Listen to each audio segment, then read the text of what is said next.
नमस्कार दोस्तों। आज 26वें दिन मैं आप लोगों को कुछ ख़ास खबर बताना चाहूँगा। अभी रात के लगभग 12:30 बज रहे हैं। अभी थोड़ी देर पहले केंद्रीय मंत्री जेपी नड्डा साहब और जितेंद्र सिंह साहब यहाँ आए थे और लद्दाख के एपेक्स बॉडी के शीर्ष नेतागण भी यहाँ आए थे। और उससे पहले आप लोगों को मालूम है विभिन्न राजनीतिक दलों के लगभग 65 सांसदों ने आकर और हस्ताक्षर देकर हमसे अनशन तोड़ने के लिए कहा और वो संसद में इस मुद्दे पर नीट पेपर्स और परीक्षाओं की प्रणाली पर चर्चा करेंगे, ये आश्वासन दिया। और जो सरकार से इस तरफ से मंत्रीगण आए थे उन्होंने भी ये आश्वासन दिया, जिसका कि 2 दिन से हम बहुत ही कड़ा क्या कहेंगे, एक तरह का बार्गेन चल रहा था कि मुझे आश्वासन चाहिए और लिखित में चाहिए, और इसमें 2 दिन लगे और मुझे इसलिए अनशन पर 2 दिन और बैठना पड़ा और ज़्यादा भी बैठ जाता। तो आखिर में आज उन्होंने लिखकर आश्वासन दिया है। एक तो ये कि जो हमारे विद्यार्थी और युवा जंतर मंतर पर शांतिपूर्ण आंदोलन कर रहे हैं या जो 20 जुलाई को संसद चलो में भाग ले रहे थे, उन पर कोई कानूनी कार्रवाई, FIR इत्यादि नहीं करेंगे। ऐसा बहुत होता है ऐसे आंदोलनों में। तो ये हमने आश्वासन लिया है कि ऐसा कुछ नहीं किया जाएगा।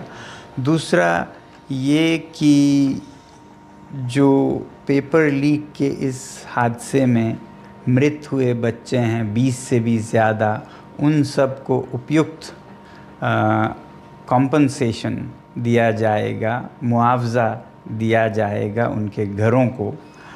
और तीसरा ये कि इस मुद्दे पर और शिक्षा और परीक्षाओं में जवाबदेही सरकार में लाने के बारे में संसद में पूरी तरह से वार्ता होगी, बहस होगी कि आगे से ऐसा ना हो और जो हुआ है उस पे पूरी जवाबदेही हो। अब आप कहेंगे ज़रूर कि धर्मेंद्र प्रधान जी के इस्तीफ़े पे क्या हुआ। पहली बात तो इस बात पे वो अभी मुझे कोई आश्वासन नहीं दे पा रहे थे कि ऐसा कब होगा, और संसद के फर्श पर तो इस पे चर्चा होगी ही।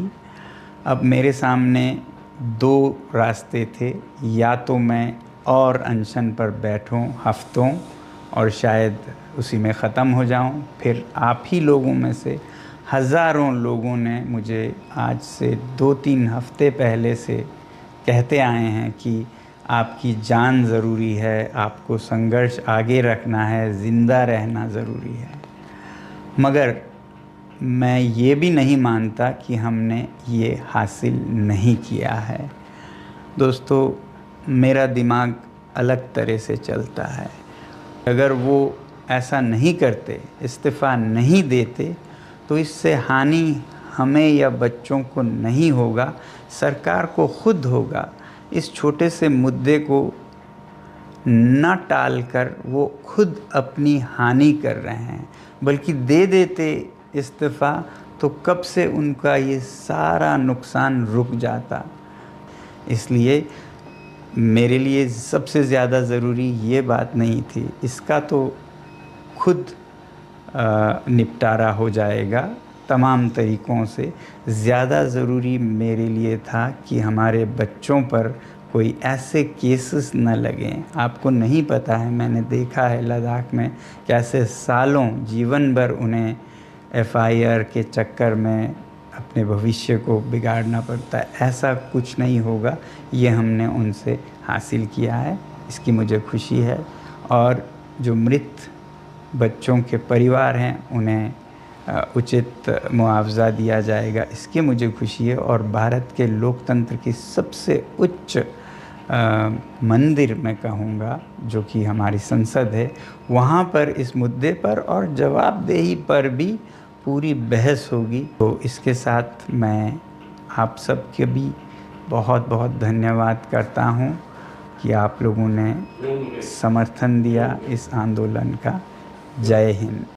अगर आप ये वीडियो YouTube पर देख रहे हैं तो हमारे चैनल को सब्सक्राइब कर बेल आइकन दबाएं और Facebook पर देख रहे हैं तो हमारे पेज को लाइक करें।